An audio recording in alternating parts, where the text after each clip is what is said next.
Hi, this is David, EVWorld News, where we talk about electric vehicles, green energy, and the stock markets. Today, I've got the co-founder of Maeving Electric Motorcycles out of the UK joining us, Seb Inglis-Jones. Welcome to our show today, Seb. Thank you, David. It's a pleasure to be here. Oh, we're really glad to have you outreach. Now, my understanding is you guys are going to come to California and start. What are you going to be doing in California? Yeah, but no, very much so. So, I mean, hot off the press. So, we're actually going live tomorrow, and that's when we are basically people are going to be able to place their orders for the first time. As you say, just limited to California because we are direct to consumer. So, we want to be able to actually, we deliver and service bikes ourselves. So, it's important that in the first instance we're starting in a relatively small geography, and the weather in California and the kind of appetite towards two-wheelers is pretty conducive. So we had a lot of inbound requests for bikes out there. So that's why we're focusing on California. Very nice, very nice. So you guys are based out of Coventry, England. Isn't there a lot Yes. of manufacturing in the automotive industry in that general vicinity?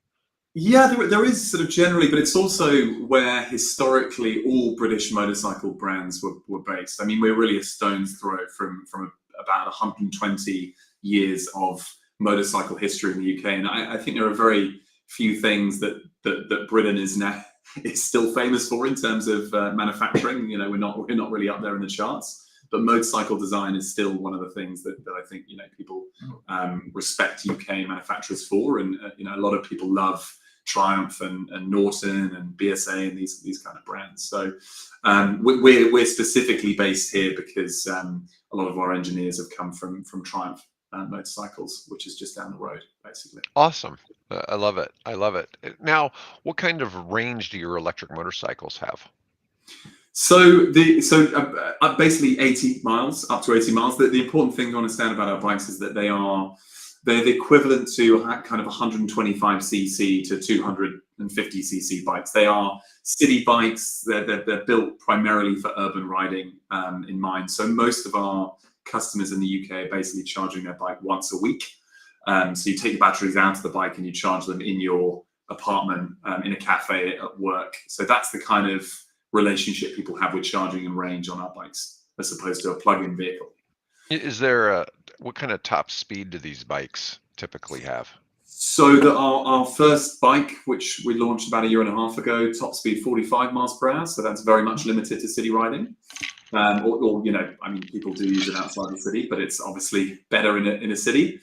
And then our sort of later bike has a top speed of 70 miles per hour. So that's kind of capable of highway riding, but we still think of it as being broadly a city bike or a town bike. Who are you sourcing your batteries from? So the batteries, well, along with most cells out there, as I'm sure you appreciate, it comes from China. So I think China make about 90% of the world's batteries, and our supplier is the biggest supplier of two-wheel batteries in the world. So nice. They're supplying the cells. I assume you guys did the pack design. Yeah, exactly. We did all the design. They're our partner, but they, I guess just particularly with the lens of the supply crisis, we basically launched our business just in the wake of COVID, and in and amongst the supply crisis, it was very important to have a big supplier who was able to leverage their size, in order to give us security on the cells. So we use LG and Samsung cells, but as you say, they're packaged in a battery that we've designed ourselves. Okay, so these are cobalt, or are they lithium iron? Lithium ion, yeah. Okay. And pretty standard automotive cells, so 18650 and 2700 cells. Okay. These are really sharp looking motorcycles. Yeah, I just did a keyword search of the EVWorld search engine of story. What I do is I will archive links and headlines to the stories, and maybe you got 5 links in the database. So congratulations. Good. And I'm glad you like the design. I mean, this is very, archetypal British design from the 60s and 70s, the kind of cafe racer, and then also back to the 30s, the sort of turn of the century where bikes were basically evolving from bicycles for the first time. Right. very small engines, and very minimalist, a lot of frame, a lot of nice metal exposure. So we wanted to stay true to that kind of design, and we didn't feel that just because you're going electric doesn't mean that you have to kind of throw out all of that heritage, and design something that looks futuristic and has big LCD screens. We wanted to keep it simple and stick to things that a lot of motorcyclists love about bikes. Now you may have seen this, you may not have. Honda just announced that they are going to be launching 30 different electric motorcycle models. That's some serious competition out there. 30 of them by, I think it was like, they start with the first one something like 2025, and then they start adding them, after. Yeah, exactly. And of course they already have a scooter. I think the things that the big manufacturers, the sort of bike companies that you might think of naturally when you think of motorcycles, they've been pretty slow to change to this EV adoption. It's really Asia, it's China that's been ruling the roost in the electric motorcycle and scooter market. So I mean, when we just to put it in perspective, when we started this business, there were 297 electric motorcycles and scooters sold in total in the UK. And that same year in China, it was over 20 million. So they completely leapfrogged the rest of the world when it comes to EV adoption in two wheels. They have 80% adoption of electric in the two wheel space. So 80% of registrations on an annual basis are electric in China. Yeah. Did your team, any of them, have any experience with building? And I forget the exact name of it, but the racing on the Isle of Man. There was a series for about 6-7 years, something like that. I'm sorry. Sorry. Carry on, Bill. Yeah, no, I was just saying on the Isle of Man, and keep thinking GP something or another, but I don't know. The TT race, the Isle of Man TT. Yeah.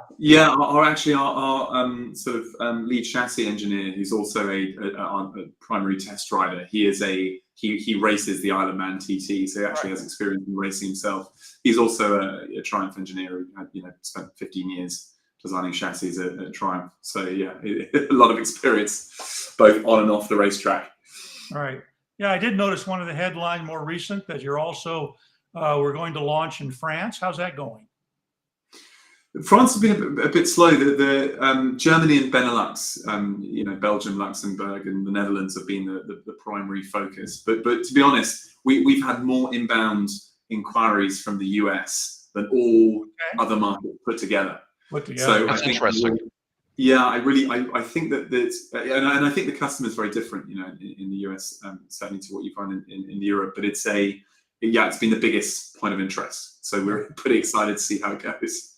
Well, I was just going to say, one of the things that we see with the adoption of electric vehicles, which I really like about what you're doing, is yours just look like a motorcycle. Yours don't look like there's anything different. Nobody, other than I'm sure they're much quieter, nobody would really realize that they were anything different than a gas motorcycle other than the noise, because of the appearance. And I think that's part of the issue is some people don't like the futuristic look of a lot of electric vehicles, or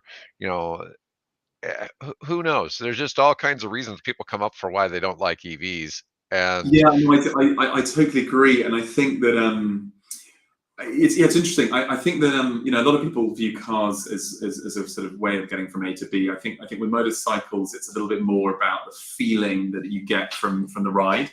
And I think in a car, people want to have things like seat heaters and climate control and good radio and silence and whatever. On a bike, people want to have a very pure engagement with everything that's going on around you. So you don't necessarily want to have a million features presented to you. It's a little bit more simple than that. Yeah. And so I think actually for us, it was really important that we differentiated ourselves by focusing on all of that heritage design. Definitely, but it also actually, sorry, there was something I was going to say in response to that about electric. Oh, no, that was it. It's also a lot of people who are passionate about driving, as I am. I love cars as well. Have not been particular fans of the Tesla. They feel that they get into it and it feels like a a gadget. It doesn't. It feels unfamiliar. There are bits about the steering wheel or the dashboard or the the way that braking. it feels, the brake, yeah, which are just not familiar to people who are real connoisseurs of the driving experience on four wheels. And similarly, in the bike world, a lot of experts are getting on, these kind of scooters that are coming out of China and feeling that the controls are unfamiliar and the ride is not what you would expect. So I think we've really also tried to focus on making the ride familiar and exciting and all of the things that people like about lightweight motorbikes. So you feel you're delivering a pure motorcycle experience with your electric motorcycles? Yeah, I think I'd be careful because I'm very respectful of I grew up loving petrol cars and bikes, and I don't think that electric can replace full-size motorcycles yet. There's not the space on a motorcycle to pack the battery to get the energy density that you need to compete with full-size recreational motorcycles that can take you 250 miles on a single tank. There's just not the battery density. And so I'm not there saying that electric motorbikes and scooters at this point can replace petrol bikes. And I totally understand why people love, old school gas bikes, old school gas motorbikes. I get it. But I would say that this is an electric motorcycle that I believe will excite people in the way that old school motorbikes do. And for those who are willing to explore something slightly new in terms of the look and feel and how it's, what it's like to ride and the experience of charging, if you're open to that, I think you'll like it. So you have removable batteries in some of these. So you can just plug it in while it's on the bike, or you can take the batteries off and take them inside and charge them? Yeah, exactly. That's true on the latest bike. On the old bike, you have to take them out to charge them. So the only electric motorbikes and scooters that are selling around the world are removable battery bikes. All the other, for example, we've sold more units just in the UK of our bikes than Harley have of the live wire globally. And the fact of the matter is that there's just, you can understand why. If you're going to spend $30,000 on a bike that you have to plug in and that only gives you 80 miles of range or 60 miles or whatever top speed, it's quite hard to convince an existing rider that's a better alternative to a gas bike.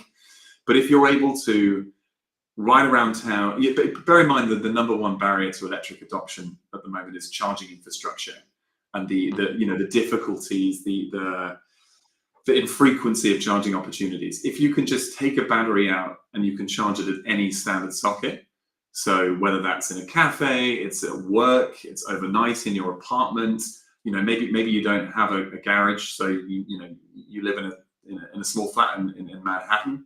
Just being able to take the battery out and charge it at any socket is really important to adoption. And in all countries that have embraced removable battery technology on two-wheeled vehicles in cities, the adoption has skyrocketed. As I said, it's 80% in China. Yeah, we should remind everybody that over in Europe that you use a 50-phase, 50 hertz system, and typically all of those sockets you plug into are what we would call 220, basically voltage, which is the voltage that we use over here for our stoves and air conditioners and things like that. So that gives the charging, makes it a little faster, a little more efficient. So what are your plans, realizing that most people over here, it's a limited number of 220 outlets as opposed to there's 110, 60 hertz everywhere? Yeah, no, absolutely. So first of all, we have a charger for the US market, which fits your different voltage. But it's also worth saying, just in terms of, you're right, it does take a little bit longer to charge, but it doesn't really matter because the common use case for charging is that you get home at the end of a week worth of commuting, you take the battery out and you charge it overnight. I charge my battery, I get home on a Friday, take the battery out and I charge it overnight, and it's good to go the next day. And yes, it takes a lot less time than that to charge. It'll take an hour and a half to get from 20% to 80%, or 4 hours to get to 0 to 100. But most people will just charge it while they're at work or overnight in a way that means that you're not having to wait. You're not sort of sitting in a garage with a cup of tea waiting for it to charge. You're just doing it at a time that's convenient, you know. What? Whereas obviously if you're on the motorway. What's the kilowatt capacity of the battery, the removable? So it's 2 kilowatt per battery on the RM1, and you've got 2 batteries, and it's 2.7 kilowatt on the kilowatt hours on the RM1S to the left there. I was going to ask, have you investigated what the California subsidies are for your bikes? Yeah, well, that's a good question actually. It looks like there are none. Really? In the UK, we have a £500. That's what, a $650 subsidy per bike. It's called the plug-in grant, and in Europe, it's much bigger. You know, generally you can get up to about $1,200. But we have not yet found a grant that suits that works for us in California, as far as we can see. But I really was under the impression there was a $500 or $750 subsidy in California for electric motorcycles. Now, the thing is, they keep changing that stuff, and it's possible they ran out of money already for the year or whatever. You know, like or that it's it's segmented by there are categories depending on your cubic capacity or your kilowatt hour. Yeah. Sometimes in some markets there are stipulations around mileage and kilowatt hour capacity. Our federal regulations all stipulate, then this is on the cars. I don't think there's anything for motorcycles, but that the batteries have to, a certain part have to come from fair trade countries with the US and all that. But when you go to the state subsidies, because all 50 states are different, and that's hard, I think, for a lot of people that aren't from the United States to understand. We are kind of like 50 separate countries that are all under one federal government. And anyways, every state has different subsidies. In some cases, like with a car, the subsidy might be they'll give you $500 to help install your wall charger. Okay. Yeah. But in other cases, it could be $5,000. Depending on the state. Like Colorado and California have some pretty big numbers on electric cars, but for some reason I thought California was a motorcycle subsidy state. I could be wrong. It's also worth saying that there's lots of different licensing requirements as well, on a state basis. But look, I mean, the thing that the US has been that's been amazing at what we see is the IRA funding, the IRA funding, which is hugely encouraging. It's so. For a business leader, who has a factory in the UK looking to expand meaningfully into the US, the option to be able to have the cost of our factory and several other kind of items and cost of goods sold going forward to some extent, it's hugely appealing to be able to set up shop in the US and supply the local market. So there are world leading subsidies at a manufacturing base level, but not so much on a customer per bike level, kind of ownership level. Yeah, Gotcha.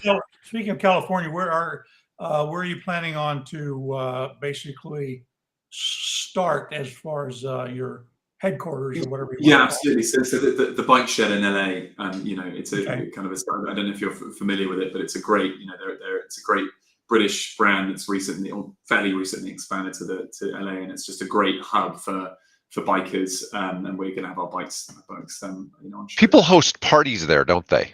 At the bike shed. They do. Yeah, great. Because I've seen invitations for parties at that event or at that location. It's great. They've got clothes, they've got a restaurant, they've got bars. They've got a big community of people. They do test ride days. They've got an electric test ride day. It's a great sort of place to be situated in the first instance. So Bill and I live in the middle of the United States in a state called Nebraska. People in the UK probably never heard of it. But usually if we tell people that Warren Buffett is from here. Warren Buffett, yes. Yeah, then they usually say, "Oh, really?" Yeah, my neighbor over there. Yeah.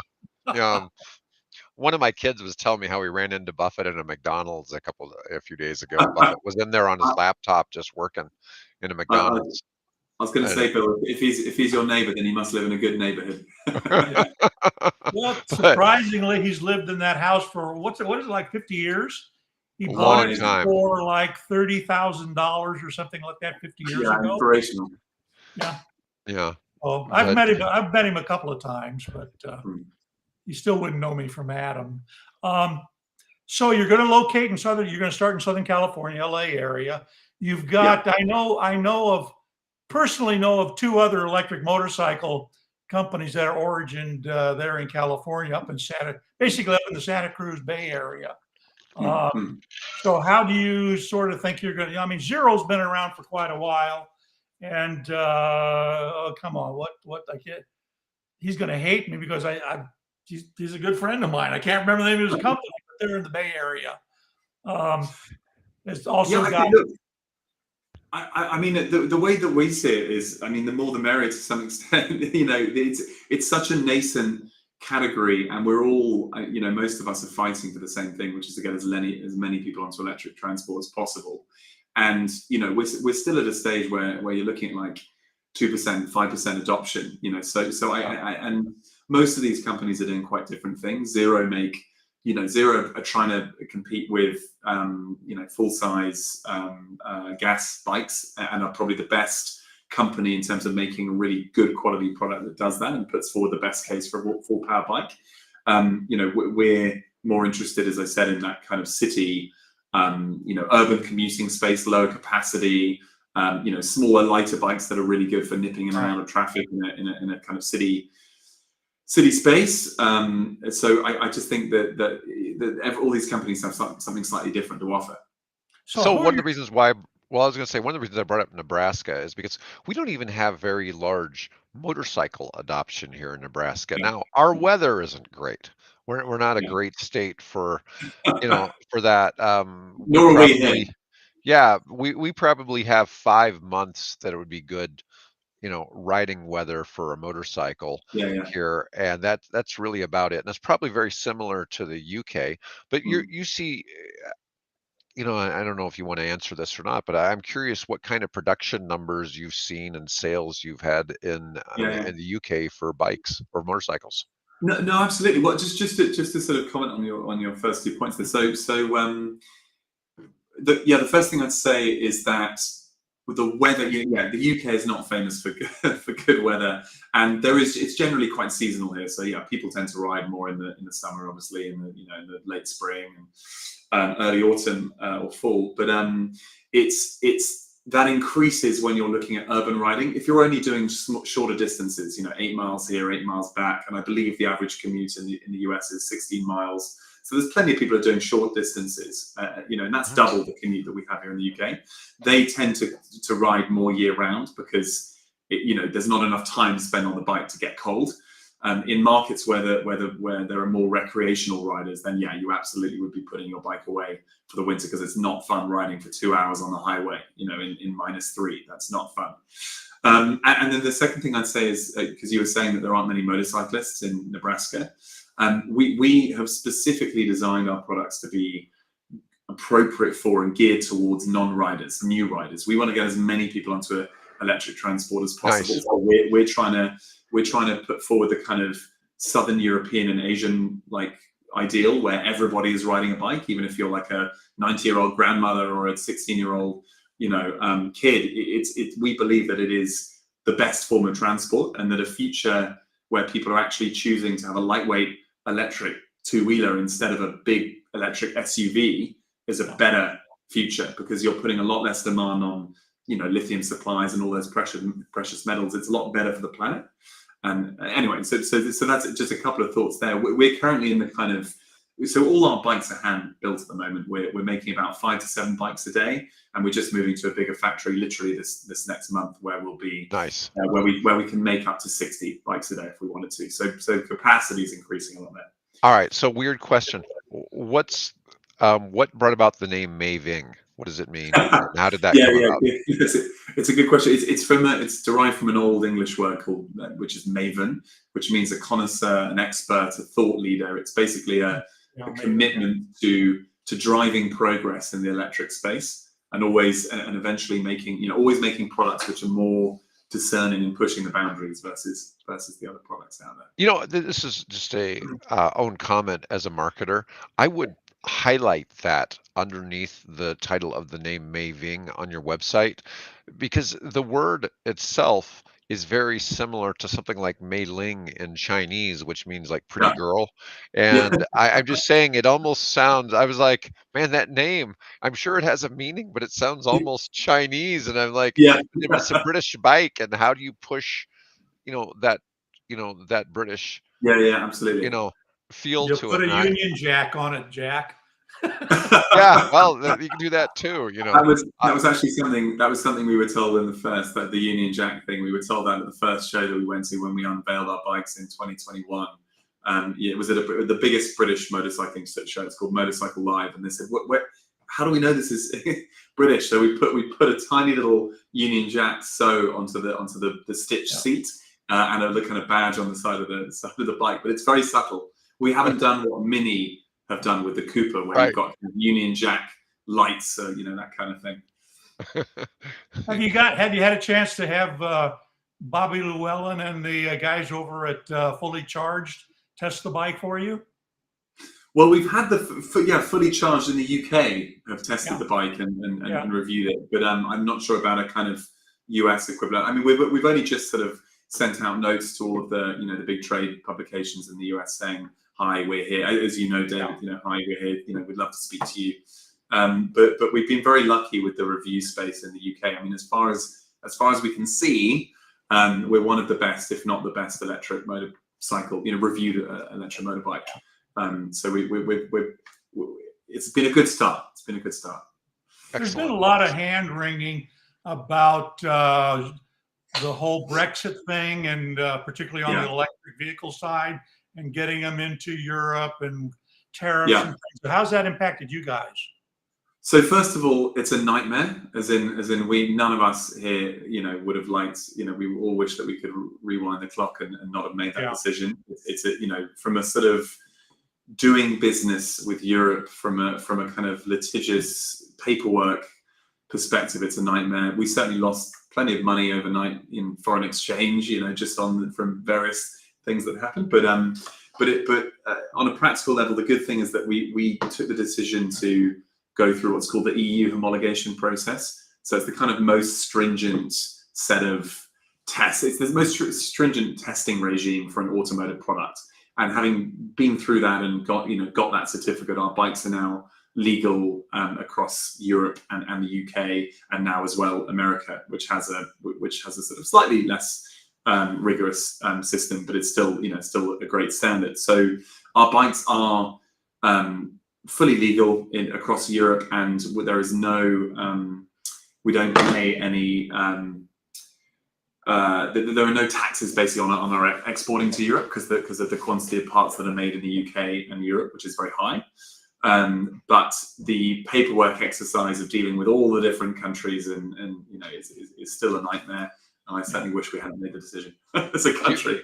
Do they meet U.S. emission standards? Sorry? Do they meet U.S. emission standards?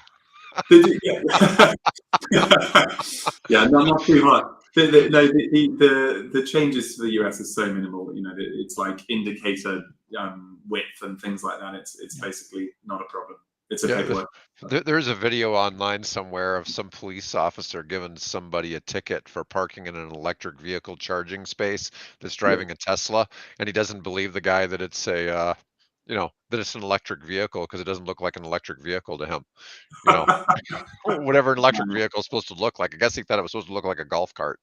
So it's so you get weird stuff. So I was going to ask about there's obviously you've had concerns with fires of small electric scooters and bicycles over there. We've had the same issue here. So what kind of reassurances do you plan on giving American customers that, these bikes aren't going to secretly in the middle of the night go up, in smoke?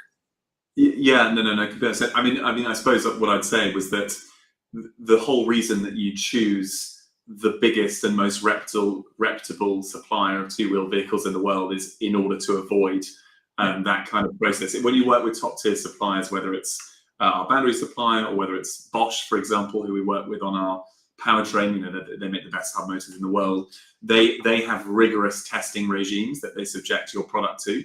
So they won't, because of their reputation, they won't let it into the market without putting it through. I mean, for example, Bosch put our motor through 200,000-mile life cycles. No one's going to ride that on the bike, but they want to make sure that there are going to be no issues. And the same is true with the batteries. And then when you add the testing regime that we were just talking about, the homologation process, you're by the time the bike has hit the road, this is not a cowboy business, sort of selling prototypes. This is an automotive product that's been through the most rigorous testing regime you can imagine. So needless to say, there have been no issues with any of our batteries, and we would expect that to continue to be the case. Good. All right. Yeah. Shall we move on to our news of the day, Bill? Yeah, if you don't mind. Right. No, let's talk about what's going on with 4,000 U.S. car dealers have asked President Biden to slow down proposed emissions regulations designed to ensure that 2/3 of new passenger cars are all electric by 2032. And the dealers are saying consumers aren't interested and EVs are stacking up on their lots. What do you got to say, Bill? What do you think? Well, first of all, it's not 4,000, it's 3,800 and some odd number, so it's not quite, but it's over 3, but it's less than 4. But still, interestingly, 20 of those are, I think, Woodhouse. I believe it's Woodhouse. Really? Oh yeah, our local guys. Yeah, they've got dealerships here in across Nebraska, and I think down in Missouri, and they got like about 20 dealerships. So basically, what they're saying is that they can't sell these cars at the rate at which the car makers would like to see them selling them. So they're asking the administration, because the Biden administration has set guidelines. 60% of all the cars sold, new cars sold in 2030, need to be zero emission. And then, of course, that number in 32, it goes to 66 or 70%, something like that. So gradually ratchets up. And of course, they're saying that, hey, we can't, Americans don't want these cars. We can't sell them. Stop forcing us to, have buy a product, and then try to sell it at a profit to people who don't want them. Interestingly, there was a report done, I think it was the Washington Post or somebody, and I've actually linked it off of that Editor's Choice to a article that says that the real reason, from the article author's perspective, the reason that electric cars aren't selling well in America is because of the dealers. Yeah, I've seen dealers arguing against that. Yeah, because the big thing is the dealers marking up the prices, the dealers not knowing what to sell. I've read all kinds of. They don't know anything about electric cars. I've seen all kinds of stories of customers going to look to. They had a car in mind they wanted to buy, and the salesman kept trying to steer them away from buying the electric vehicle because they didn't think it was a good idea. And they also point out that because electric vehicles, and we'll get onto this when we get to the Consumer Reports, but because electric vehicles are simpler and have fewer parts, they may not make the same amount of revenue they would by having you come in and change your oil and rotate your tires and re-gap your spark plugs or whatever it is that they're going to do. So they're obviously, these are multi-million dollar, in fact, probably some of them billion-dollar concerns. And now you're coming in with a policy that basically they see as a way of putting them out of business. Because look at Tesla. Tesla has no dealerships, and yet they are the #1 electric car company here in the United States. As you know, I was just in Seattle, and I spent 10 days in Seattle.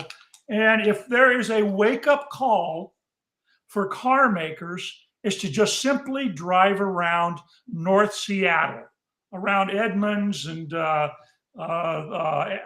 Everett and that area, because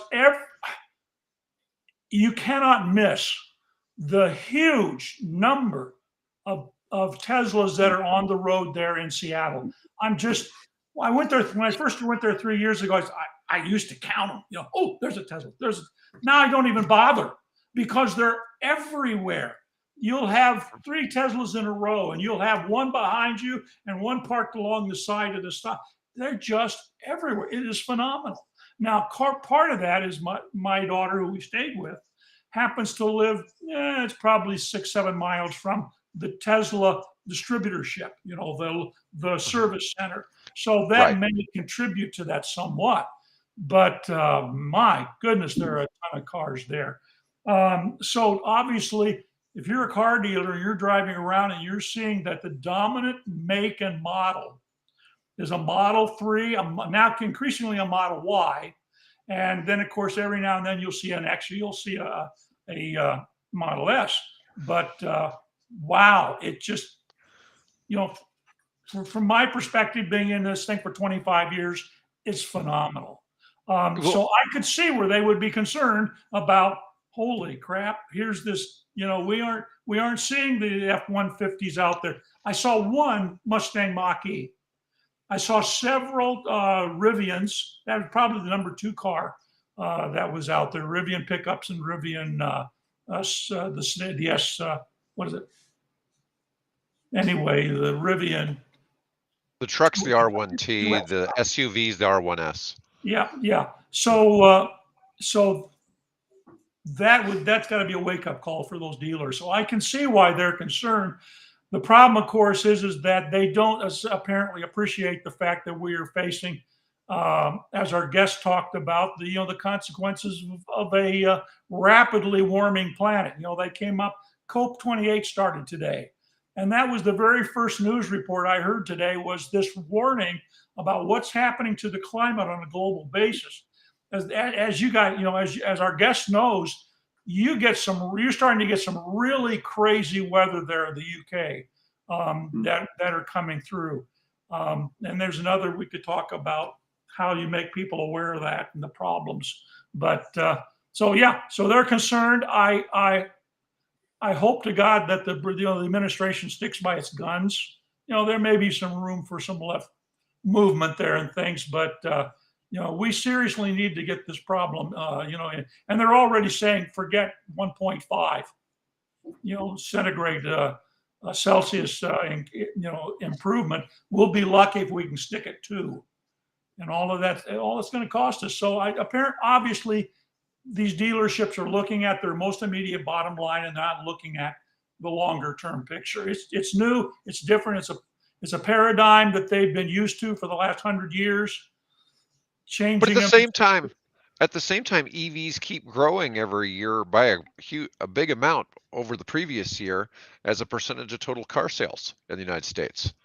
And so they're selling. It's just they're selling mostly on the coasts, and the West Coast in particular. Well, then there's logistical and energy and a bunch of other political reasons. Being in the middle of the country, we have we don't have as much of a charging structure for people and things like that. So there's reasons for that, and it's new technology. It's the second most expensive investment that a typical American will make, and I assume probably in Britain it's the same way. That car is hugely expensive right after the home you bought. One of my big complaints is that in the United States, the U.S. manufacturers, other than Ford, have intentionally tried to make the EVs unappealing, with designs that have been unappealing and things like that for the U.S. market. And I just, I think that's been a lot of it. Yeah, you probably saw the story that we would have, given the shift to electric vehicles that happened over the last 8-9 years, that we would have decreased our emissions, automobile related emissions, by 30% if we had not introduced SUVs. And all the swing that we all made to SUVs completely nullified all the positive progress we made by people buying those Teslas and other electric cars. I saw that. I thought that was one of the most interesting. That's something that I guess we feel passionate about, because from our perspective, there are so many journeys where, bear in mind that most journeys that people make are relatively short. They're just one person in the car. You don't need 4 spare seats or however many spare seats you have, 7 spare seats. And you don't need a 3-ton vehicle, and obviously for us, we would say you could do it on a 2-wheel vehicle, but just more generally, this move towards heavy cars, whether they're electric or gas, is been a real shame. And it was interesting seeing that quantified in that article. Let alone, and this isn't such a concern for you guys in the US where there's a lot more space, but in Europe, there's also the whole question around the amount of space that's taken up on streets. You've got little European cities and giant cars where you could literally have 2 cars parked for every Range Rover that there is in London. Yeah, here in the United States, I live in what we call a subdivision, and I've got a nice wide 2-car garage and a driveway. And so, I could have the largest vehicle I ever owned was I had a Honda minivan, and I did that so I could haul my electric bicycles. Yeah. So I was doubling up that way. But I've lived in the UK. I lived down near Watford for a couple of years, and there are no double car garages down there. There's hardly a space from the front yard to park a car. Much less. No, absolutely. Everybody has to park on the street. And there's a trend that you're probably seeing in European countries, actually, so sadly not the UK yet, of going for really small electric cars, tiny, almost like toy, sort of, yep. Like smaller than a Cooper.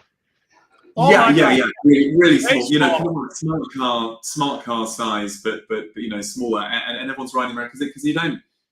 There's a bit more of an acceptance that it makes sense when you're trying to park in a tiny street in Milan or Florence or whatever. Yeah. Whereas in the US, you just don't see that. I mean, you don't even see the cars that are most popular here, which are hatchbacks. We call them hatchbacks. Just like things like VW Polos and that kind of thing. You don't really get Audi A3s. You don't really get as many of those cars in the US. Everyone's driving a pickup or a big SUV. So it's a lot more prominent. Yeah, the interesting thing is that a lot of times the driving concern was that for families was the concern that, well, I don't want to be driving a small car when everybody else is driving a big car. And so I need my next car purchase needs to be on an equivalent basis with the big cars that I have to deal with. And so that's what the concern. Safety is what drove a lot of those large SUV sales. And of course, not thinking, I mean, we, very seldom we have stickers on the side of cars called Baroni stickers that'll show you what your miles per gallon should be in city and on the highway. And and they show, well, this is what it would cost you, each year to drive this car. But I don't think anybody pays any attention to those. Well, I know I'm going to have to buy gas, so. But then after they get it, they have to, pay $100 to fill their gas tank. And it's even worse. Obviously, it's even worse over in the UK because you pay by the liter. Yeah, absolutely. I was going to say, presumably the cheaper cost of gas in the US has been a factor there. I think people are a little bit more concerned about fuel consumption in Europe than they are in America, for sure. Yeah. All right, Bill, you want to talk about the other article? Pardon? You want to talk about the other article real quick? Let's talk about Consumer Reports. That's probably the biggest one. Consumer, I don't know if you're familiar or not, but Seb, that's Consumer Reports is a well-respected independent testing company here that's been around for 50 years or longer, that looks at all types of consumer products and then puts them through tests and reviews them and then writes that up. So part of their, everything from refrigerators to televisions to, food dry, clothes dryers, whatever. Got it. So they, every year they come out with a review of most reliable automobiles based on surveys of, several tens of thousands of, people that are car owners. And the most recent one they came up with, which gets a lot of play here the last day or so, has been a review that electric plug-in cars, they call them plug-in cars, have 79% more reliability issues than do conventional, what they call conventional cars, which are obviously, internal combustion engine vehicles.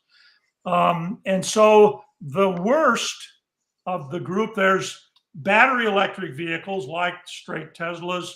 There's plug-in hybrid vehicles that are sort of a mix of the internal combustion and fully electric. And then, of course, there's the hybrid.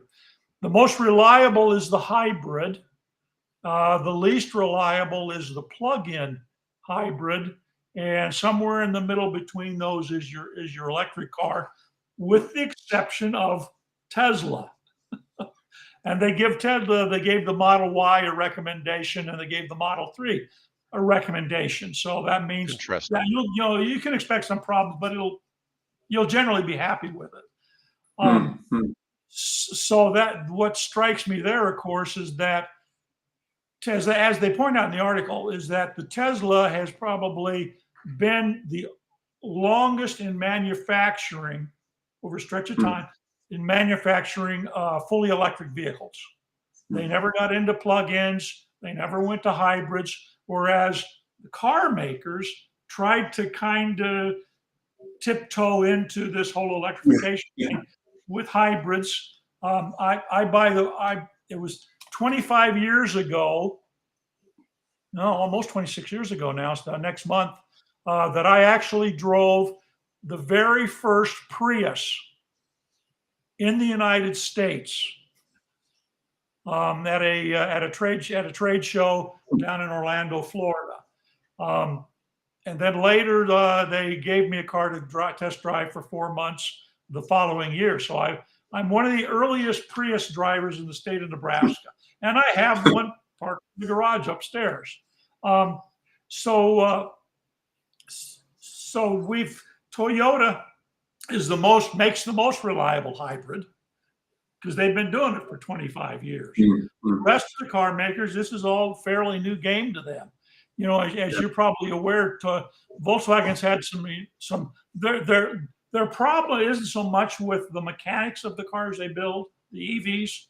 The problem tends to be the software that they try to control. They've had some serious issues that have basically shut down production lines and things like that to try to resolve. Yeah.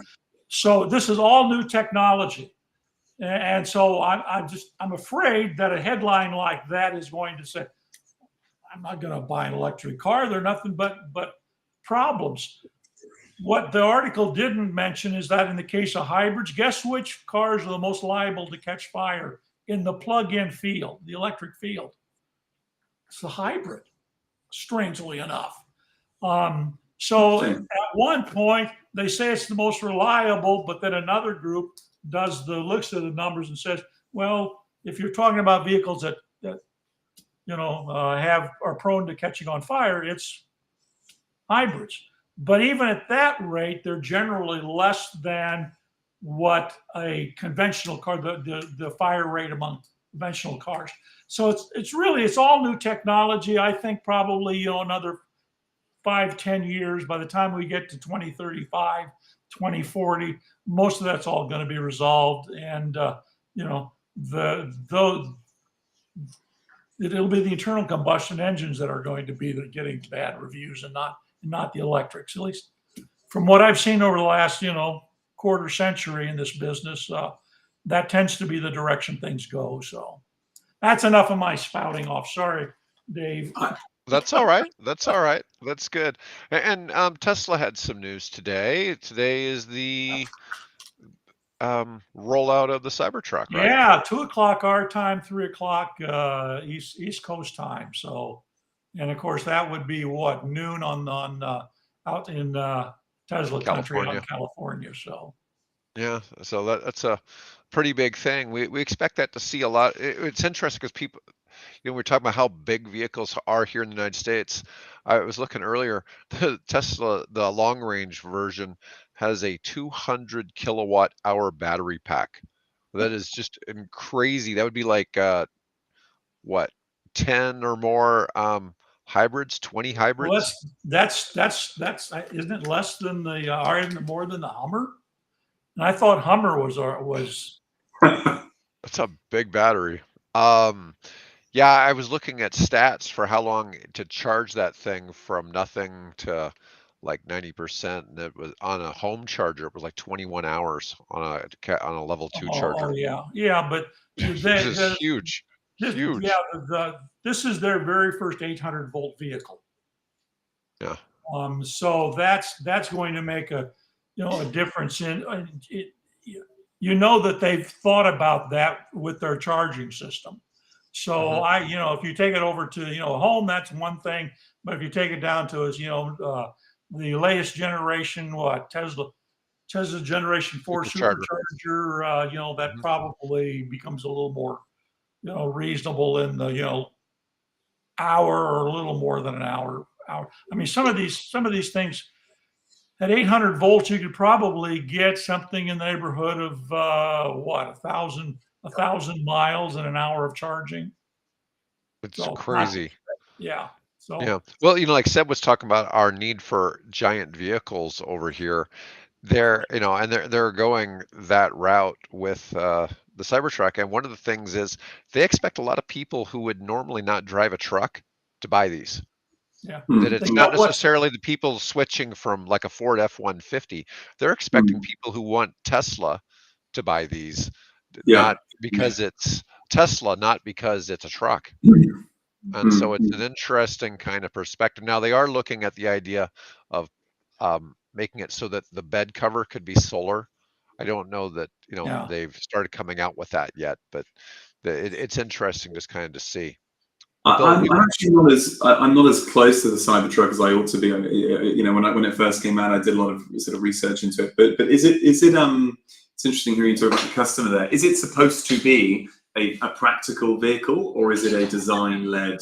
Is it ultimately a kind of crazy design that you're going to get I young think kids buying it? so in the United States, the best-selling vehicle, I believe, is the Ford F-150 pickup truck. Okay. Yeah. And most of those people aren't really using it to do work. Okay. Mm. I understand, I talk to people all the time in the construction trade about, whether an electric truck would be a good choice for them. Because one of the big things is so far, electric pickup trucks haven't held up well with a big load or if you're having to tow equipment. Okay, and we're Yeah. talking people who really make a living with their truck. Yeah. Okay, Yeah. Yeah. not just people that drive to work with their truck, but they're actually making a living with it. And for them, um, the issues aren't there. Dodge is coming out with a new hybrid truck that only has Mm. an electric drivetrain, but it has a gas generator with Yeah. it that's going to have about a 700-mile range in a couple of years, but it's going to have 650 horsepower, and it should still be able to tow. And it sounds to me that like that Dodge Ram is going to be what a lot of contractors need. Okay, Yeah. that's my own view. Even though I look at because the Rivian R1T is pretty amazing, the Cybertruck looks like it's going to be a Mm. pretty amazing vehicle and all that. But for practical purposes, for the general contractors and subcontractors for construction and other things like Yeah. that, that design um, with the Ram pickup truck seems to be what's going to be a winner, and it's going to cut down significantly on their operating costs because it's going to be so much cheaper to operate than because a lot of these guys are spending a couple $100 a week on fuel. Mm. Okay, as Mm. it is, and that it's going to dramatically drop their fuel costs because of the extended range from the electric, and it's also it's a plug-in, so they can plug it in at night, and then yeah. What's the it? gas part. 150? Yeah, It's 150 like a miles. 150-mile range on the Yeah. plug-in. But if you're towing a 8,000-pound trailer, that cuts down to about 50 miles. Yeah. Yeah. Yeah. Okay, so it cuts significantly. So yeah, but I think most people are going to be driving the Cybertruck for daily driver. For driving an unusual, unusual Yeah, test. So, right. okay, quick poll. David, do you like the looks of the truck, Cybertruck? I think it's interesting. I don't have any negative thoughts on the Cybertruck. I mean, I think a lot of the stuff. I have a lot of respect for Elon Musk. I think he does a lot of good for humanity, regardless of how quirky the guy is. He does things that I believe that he believes he's doing things not necessarily in his own best interest. Okay, that he's not really looking because Yeah. he doesn't. He Twitter obviously being doesn't an need the example. money. Yeah, Twitter being an example. But I mean, even there, he's truly become the champion of free speech. And so, love it or hate it, I think, yeah, I think he's done a lot of things, and he's put his own reputation at risk to do some of these things. Um, and my dogs disagree. Your dog agrees. Yeah, maybe they're Okay. very vocal about it. Okay, Seth, well, you like the What looks do of you the think? Cybertruck? Geez, I can't believe I'm going to say this because every inch of my bones usually would say no because it's just I like classic design, but it's so out there that I've got a bit of respect for it, and I imagine that when I see one in the flesh, I'll think it's pretty spectacular. So no, it doesn't. It does not fit with any of my pre-existing desires, but I I don't hate it. I've got a sort of healthy respect for it somehow. Yeah. Yeah, well, I'm sure American truck culture is pretty foreign to Europeans. No, it is. It is. I mean, it's great. Honestly, every time I was in LA sort of a couple of months ago, and I just the size, the size of everything, and these big square, bonnets. I drive a Mazda MX-5, a tiny two-seater convertible that's like the kind of British, sports cars of the 70s and 80s. It's a quarter of the size of the average American family car, but and I like sort of old Jaguars, but no, the Cybertruck it's outlandish enough to be something completely on its own. Remember my issue with Tesla with the Model S and 3 and has been that ostensibly they look relatively normal on the outside, and then on the inside they feel like a gadget. But the Cybertruck is so extraordinary that it's not stuck in between the old and the new in a way that seems to not succeed in either juncture, if that makes sense. It's clearly out there. Yeah. The thing is that I guess I have to admire about Elon is the fact that he and his teams that he has a way of staying on and getting in the public consciousness without even seemingly trying. They don't have to spend, but now they're starting to spend some money on advertising. But generally, they've, what's it been? Well, let's see, 2006-ish and things when he took over Tesla. 2012 when it came out with the Model S. 2008 with the Tesla Roadster, which of course was a Lotus, souped up to be electric. In fact, that was kind of in your neighborhood, wasn't it, Seb? Doesn't Lotus? Yeah, well, I mean, yeah, and it's funny. That is obviously a company that represents, or certainly used to represent, the complete opposite thesis of just add lightness and small and purely very much a for the drive kind of company. But yeah, absolutely, yeah. Great British brand. So they just has this way of just staying in the. If you were to do, and I've done this, if you do, in fact, I even have a feature on the website that shows you who gets the most media coverage, by industry and by country and things like that. Tesla just crushes every other car company in the world. They just, here, let's see if I can. Now I won't do it. It takes too much time. But they spend not $1 on advertising. Yeah. And this you factor the $44 billion they spent, that Musk spent on Twitter. Yeah, well, whether that's been good or bad. Yeah. Anyways, this has been a pretty long show. So, Seb, we really appreciate basically having you on. lots of luck, Elon, with the everybody's predicting that it's it's a manufacturing nightmare. Even he said it's a manufacturing nightmare to build that thing. So it'll be real interesting to see how they, come out, how they meet quality control and, gap issues and, technology issues with the batteries and all. It'll be interesting. I hope that it's not a repeat of Twitter. Right. I understand. I understand. It's well, Seb, it's been a delight having you on our show, and we went a little longer than I planned. Wow, an hour? Yeah, I know. I know. Sorry about that. We very rarely broke 30 minutes before. Yeah. So I'll put that down for the quality of the conversation. There you go. That's the quality of the company. Yep. Thank you, All Seb. right. Well, anyways, I'm going to go ahead and cut the broadcast. Everybody, thanks for listening in. Please like and comment if there's something you'd like to ask, and I can pass on questions, maybe follow